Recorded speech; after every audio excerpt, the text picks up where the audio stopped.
Partai Amanat Nasional memastikan tidak memberikan bantuan hukum kepada Bupati Lombok Barat, Lalu Ahmad Zaini, usai terjaring operasi tangkap tangan Komisi Pemberantasan Korupsi pada Selasa 21 Juli 2026.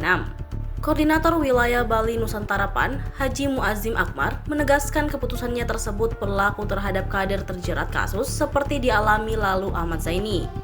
Selain itu, Dewan Pimpinan Pusat PAN resmi memecat tidak hormat Lalu Ahmad Zaini dari jabatan Ketua DPW PAN Nusa Tenggara Barat. Muazzim menyebut kekosongan jabatan Ketua DPW PAN NTB sementara diambil alih DPP PAN agar roda organisasi tetap berjalan tanpa kendala. Kasus dugaan korupsi Bupati Lombok Barat kini telah naik ke tahap penyelidikan.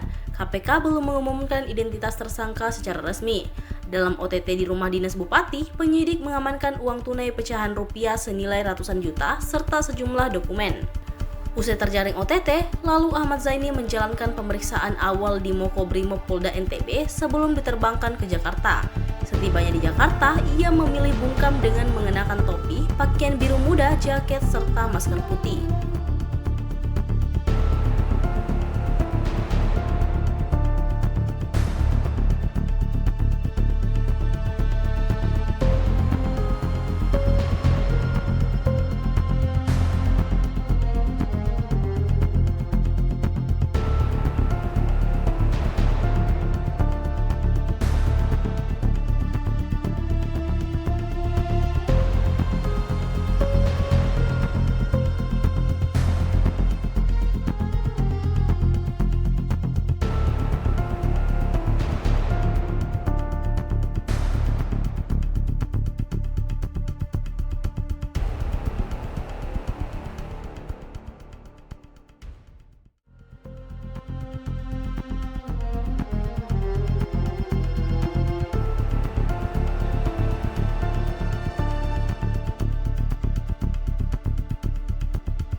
Download Tribun X sekarang, menghadirkan lokal menjadi Indonesia.